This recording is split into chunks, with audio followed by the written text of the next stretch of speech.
Exodus TV தொகுத்து வழங்கும்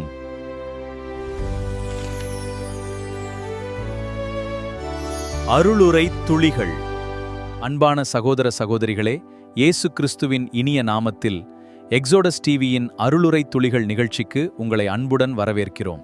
இந்த நிகழ்ச்சி உங்களுக்கு ஆசீர்வாதமாக இருந்தால் எங்கள் சேனலை சப்ஸ்கிரைப் செய்து லைக் மற்றும் ஷேர் செய்து மற்றவர்களும் தேவனுடைய வார்த்தையால் ஆசீர்வாதம் பெற உதவுங்கள். கர்த்தருடைய நாமம் மகிமைப்படுவதாக. ஆண்டவராகிய இயேசு கிறிஸ்துவினுடைய வெளியேறப்பெற்ற நாமத்தினாலே அன்பின் வாழ்த்துக்கள். இன்றைக்கு காலைவெளி தியானத்திற்காக நாம் தெரிந்து கொண்ட வேதாகம பகுதி 1 தீமோத்தேயுவினுடைய புத்தகம் 2வது அதிகாரம், அதனுடைய 3 மற்றும் 4வது வசனங்கள் தான். ஆனால் அது முதல் 2 வசனத்தினுடைய கோர்வையாக இருக்கிறதுனாலே நான் 4 வசனத்தையும் சேர்த்து படிக்கிறேன். நான் பிரதானமாய் சொல்லுகிற புத்தி என்னவெனில், எல்லா மனுஷருக்காகவும் விண்ணப்பங்களையும் ஜெபங்களையும் வேண்டுதல்களையும் ஸ்தோத்திரங்களையும் பண்ண வேண்டும். நாம் எல்லா பக்தியோடும் நல்லொழுக்கத்தோடும் கலகம் இல்லாமல் அமைதலுள்ள ஜீவனம் பண்ணும்படிக்கு ராஜாக்களுக்காகவும் அதிகாரம் உள்ள யாவருக்காகவும் அப்படியே செய்ய வேண்டும். நம்முடைய இரட்சகராகிய தேவனுக்கு முன்பாக அது நன்மையும் பிரியமுமாய் இருக்கிறது. எல்லா மனுஷரும் ரட்சிக்கப்படவும் சத்தியத்தை அறிகிற அறிவை அடையவும் அவர் சித்தமுள்ளவராயிருக்கிறார் அப்படின்னு சொல்லி நம்ம வாசிக்கிறோம். முதல் 2 வசனத்துல எல்லாருக்காகவும் ஜெபிக்கணும் அப்படின்னு போடப்பட்டிருக்கு. குறிப்பாக அதிகாரத்தில் இருக்கக்கூடியவர்களுக்காக ஜெபிக்க வேண்டும் என்று சொல்லி போடப்பட்டிருக்கு. 3வது வசனத்திலையும் 4வது வசனத்திலையும் அதற்கான காரணம் என்ன, ஏன் இதை செய்ய வேண்டும் என்று சொல்லி காரணம் அங்கே கொடுக்கப்பட்டிருக்கிறது. அதிலிருந்து நான் கற்றுக்கொண்ட ஒரு சில குறிப்புகளை மாத்திரம் நான் உங்களிடத்துல சொல்லணும்னு ஆசைப்படுறேன். 3வது வசனத்திலே நாம் வாசிக்கும் பொழுது, நாம் இப்படி மற்றவர்களுக்காக ஜெபிக்கும் பொழுது அது கர்த்தருடைய பார்வையில எப்படிப்பட்டதாக இருக்கிறது என்று சொல்லி வேதாகமம் சொல்கிறது என்று சொன்னா, அது நன்மையும் பிரியமுமா இருக்கிறது அப்படின்னு சொல்லு. அதனுடைய அர்த்தம் என்ன? மற்றவர்களுக்காக நாம் ஜெபிக்கும் பொழுது கர்த்தர் அதை விரும்பக்கூடியவராக இருக்கிறார். கர்த்தருடைய பார்வையிலே அது நன்மையான ஒரு காரியமாக, பிரியமுள்ள ஒரு காரியமாக இருக்கிறது. அப்ப அதனுடைய இன்னொரு பக்கத்தை பார்ப்போம் என்று சொன்னால், கர்த்தரை நாம் பிரியப்படுத்த வேண்டும் என்று சொல்லி எண்ணுவோம் என்று சொன்னா, நாம் செய்யக்கூடிய நிறைய காரியங்கள்ல இதுவும் ஒன்று. என்ன? மற்றவர்களுக்காக நாம் ஜெபிப்பது. நமக்காக மற்றவர்கள் ஜெபித்தால் நமக்கு ஒரு உற்சாகம் பிறக்குது இல்லையா? அதுதான் மற்றவர்களுக்காக நாம் ஜெபிக்கும் பொழுதும் பிறக்கக்கூடியதாக இருக்கும்.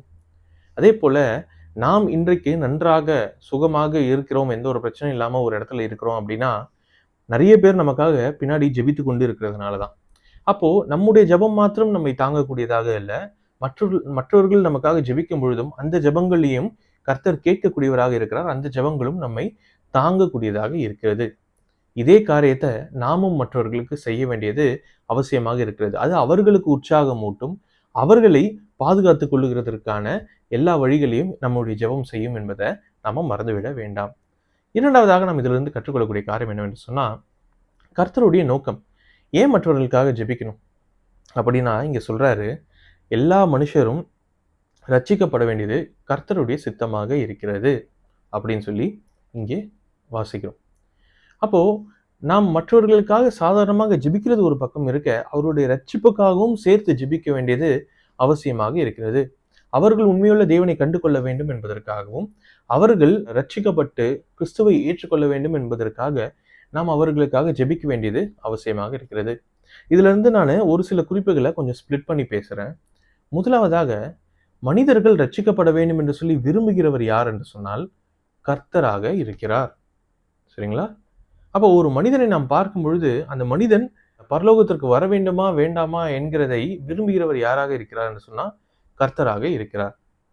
நிறைய நேரங்கள்ல நாம காஸ்பல் சொல்றதோ அல்லது ஒரு கைப்பிரதி கொடுக்கிறதா இருக்கட்டும், அல்லது ஒருவருக்காக ஜெபிக்கிறதாக இருக்கட்டும், ரட்சிப்புக்காக ஜெபிக்கிறதா இருக்கட்டும், நம்ம யோசித்து பார்த்து இவர்கள் என்று சொல்லி ஒரு சில நபரை மாத்திரம் தேர்ந்தெடுக்கக்கூடியவர்களாக நாம் நிறைய நேரங்களில் இருப்போம் இல்லையா?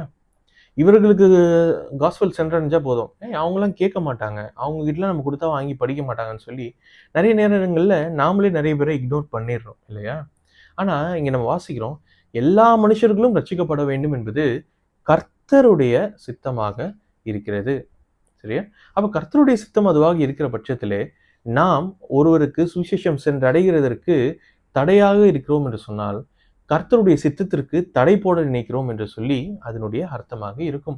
கர்த்தருடைய சித்தத்திற்கு எதிராக நாம் செய்கிறோம் என்பதுதான் அதனுடைய அர்த்தமாக இருக்கும். ஆகையாலே அதை நாம் செய்யக்கூடாது.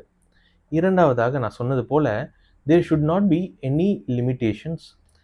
அதாவது இவர்களுக்காக தான் நாம் ஜெபிக்க வேண்டும், இவர்களுக்கு தான் ரட்சிப்பு சென்றடைய வேண்டும் என்று சொல்லி எந்த ஒரு லிமிட்டேஷன்ஸும் இல்லாதபடிக்கு நாம் ஜெபிக்க வேண்டியது அல்லது சுவிசேஷத்தை அறிவிக்க வேண்டியது நம்முடைய கடமையாக இருக்கிறது. நாம் இதிலிருந்து இன்னொரு குறிப்பையும் பார்க்கிறோம். அது என்ன? எல்லாரும் சத்தியத்தை அறிந்து கொள்ள வேண்டும். அதனுடைய அர்த்தம் என்ன? எது உண்மையோ அதை அவர்கள் தெரிந்து கொள்ள வேண்டியது அவசியமாக இருக்கிறது. உண்மையான காரியம் என்னவோ அதை நாம் அவர்களிடத்திலே கொண்டு போய் சேர்க்க வேண்டியதும் நம்முடைய அத்தியாய கடமையாக இருக்கிறது என்பதை வேதாகமம் சொல்லக்கூடியதாக இருக்கிறது. அப்போ கர்த்தருடைய சித்தம் என்ன? எல்லா மனுஷர்களும் அவர்கள் ரட்சிக்கப்பட வேண்டும். எல்லா மனுஷர்களும் கிறிஸ்துவுக்குள்ளாக வந்து அடைய வேண்டும் என்பது அவருடைய சித்தமாக இருக்கிறது. அவருடைய சித்தத்திற்கு மாறாக நாம் எப்பொழுதுமே செய்யாதபடிக்கு கர்த்தர் நமக்கு உதவி செய்யட்டும். நம்ம வாசிக்கிறோம், நம்ம மற்றவர்களுக்காக ஜெபிக்கும் பொழுது நாம் கர்த்தருடைய பார்வையிலே பிரியமுடையவர்களாக காணப்படுகிறோம். நம்முடைய செயல்பாடு பிரியமுள்ளதாக காணப்படுகிறது. நன்மையான காரியங்களை நாம் செய்கிறோம் என்று சொல்லி நாம் வேதத்திலே வாசிக்கிறோம். ஸோ வரக்கூடிய நாட்களிலே மற்றவர்களுக்காக நாம் ஜெபித்து கர்த்தருக்கு முன்பாக நன்மையும் பிரியமுமான செயலை செய்தவர்களாக, அவருக்கு பிடிக்கக்கூடிய, அவர் விரும்புகிறதை செய்யக்கூடிய ஒரு நபர்களாக நாம் இருக்கும்படியாகவும், அதே நேரத்தில் மற்ற மனிதர்கள் கர்த்தராகிய இயேசு கிறிஸ்துவை ஏற்றுக்கொள்கிறதற்கு நாம் உறுதுணையாக, நம்முடைய ஜெபமும் உறுதுணையாக இருப்பதற்கு என்று சொல்லி பரிசுத்த ஆவியானவருடைய உதவியாலே நாம் பிரயாசப்படுவோம். வரக்கூடிய நாட்களிலே நாம் அப்படியே செய்கிறதற்கு கர்த்தர் நமக்கு உதவி செய்வாராக. கர்த்தருடைய நாமம் மாத்திரமே மகிமைப்படுவதாக. ஆமென்.